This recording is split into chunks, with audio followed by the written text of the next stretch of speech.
શ્રી વલ્લભાધીશ કી જય, ગિરિરાજ ધરણ કી જય, શ્યામ સુંદર શ્રી અમને મહારાણી કી જય, શ્રી ગુસાઈજી પરમ દયાળ કી જય, શ્રી ગોકુલ નાથ કી જય, દાવ દાવ દયાળ કી જય, નવનેત પ્રિયા લાલ કી જય, અપને માથે બિરાજતા સેવ્ય સ્વરૂપ કી જય.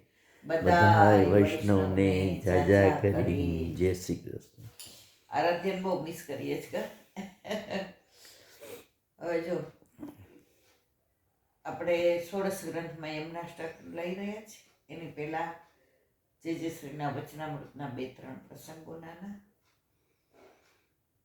આજે સરસ એક ઉદાહરણ આપ્યું કે ક્રોધ, ગુસ્સો એનું પ્રમાણ કેવું, એનો સ્વભાવ કેવો અને એ કેટલું બધું નુકસાનકારક છે. પણ છતાંય આપણે ક્રોધ ઉપર કંટ્રોલ કરી શકતા નથી, ગુસ્સા પર કંટ્રોલ ગમે એટલું તમે કરો, માનવ સહજ સ્વભાવ ગુસ્સો આવ્યા વિના રહેતો જ નથી. એમનો એને દાખલો આપ્યો. એક યુદ્ધનો મોટો યોદ્ધા હતો અને એણે એટલા બધા યુદ્ધમાં જીત જ મેળવી, એણે હારનો સામનો જ કદી નહોતો કર્યો. અને પછી તો એના રાજમાં એવું થઈ ગયું કે જ્યાં આ યોદ્ધા હોય એ રાજમાં કોઈ દી હાર થાય જ નહીં, એટલે કોઈ રાજા ત્યાં ચડાઈ ન કરે. હવે એ યોદ્ધાને મનમાં એમ થયું કે આટલા બધા રાજ્યો જીતા અને બધાય મને ઓળખે, કોઈ રાજ, કોઈ પ્રજા, કોઈ સૈનિક, કોઈ સેનાપતિ, કોઈ એવું નહીં હોય જે મને ન ઓળખતું હોય. હવે મારે એ જાણવું છે કે સ્વર્ગ એટલે શું ને નર્ક એટલે શું. એટલે એણે રાજાને પૂછ્યું કે આપણા રાજમાં કોઈ સારા સંત છે, ત્યાં જઈને મારા પ્રશ્નનો જવાબ પૂછવો છે.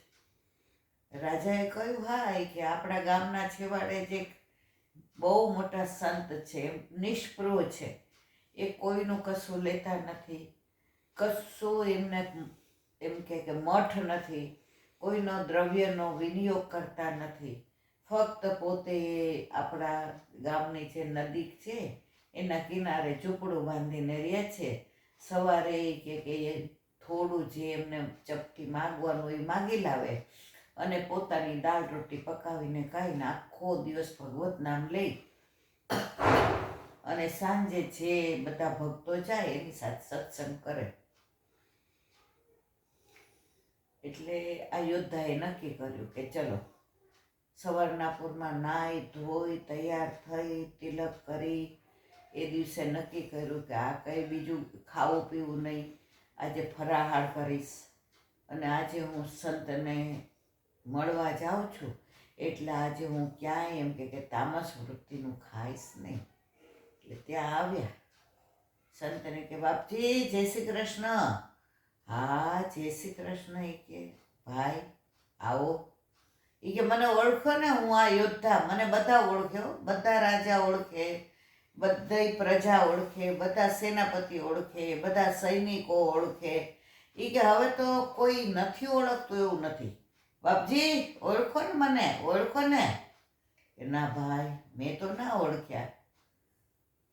અને ઓલાને પેલી ઠેસ વાગી. એ કે આખી દુનિયા ઓળખે અને આ બિચારા સાધુડો કહે છે કે મને ના ઓળખે. જો ત્યાંથી શરૂઆત થઈ કે હું કેવો યોદ્ધા, હું કેવો સેનાપતિ, મેં કેવા રાજ્યો જીતા, અહંકાર. હવે જો અહંકાર હોય ત્યાં ગુસ્સો આવ્યા વિના ન રહે. એટલે કે હા હા બોલો, શું કેમ આવવાનું થયું? આજે કોઈ દિવસ સાચું પડીએ ભૂલા નથી પડ્યા, તમે ભૂલા પડ્યા, બેસો. હું એ કે બેઠા. એ કે બાપજી મારે બીજું કાંઈ કામ નથી, મારે કાંઈ સત્સંગ કરવો નથી, પણ મારે એક જ વસ્તુ પૂછવી છે કે સ્વર્ગ એટલે શું અને નર્ક એટલે શું. એ કે છે આનો જવાબ તમારી પાસે? એ કે પણ પહેલાં તો તમે મને એ કહો કે તમે મને યોદ્ધા કહો છો તો કોઈ એંગલથી તમે યોદ્ધા જેવા લાગતા નથી. મને લાગતું નથી તમે કોઈ રાજ જીતું હોય કે તમે બધા રાજની અંદર તમે જીત મેળવી હોય, તમને કોણ યોદ્ધા કહે છે એ કે તમારે કંઈ ભૂલ નથી થતી ને?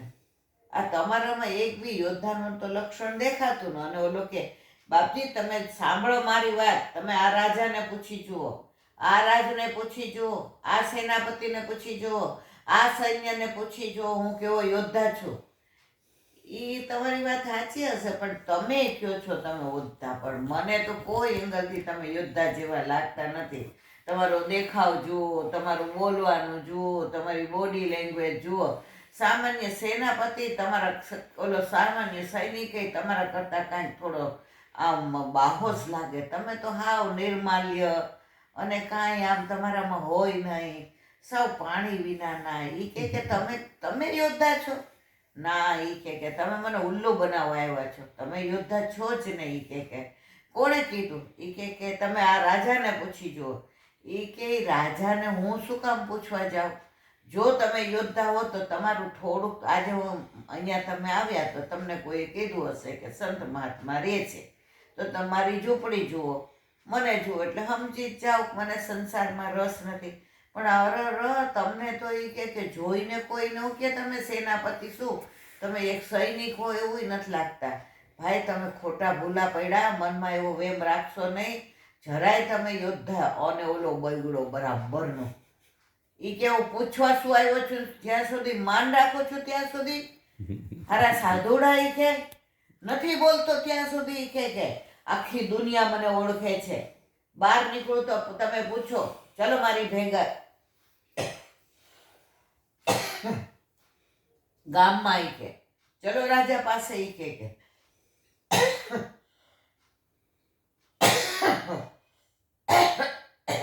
ખબર પડે હું કેટલો મોટો.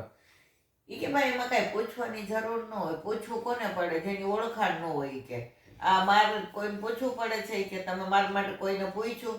તમને તરત બધા કહે કે આ તો આપણા ગામના સન. કે ભાઈ આજ પછી આવા વેમમાં રહેશો નહીં અને આવું મનમાં અભિમાન લાવશો નહીં કે હું મોટો યોદ્ધા છું.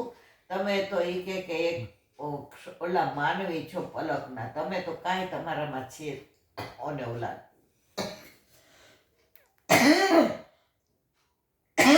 ઓલાને ચડી તલવાર કાઢી, એક ઘાને બે કટકા કરી નાખો. શું સમજો તમારા મનમાં? હું આટલા વખતથી કહું છું કે હું યોદ્ધા છું,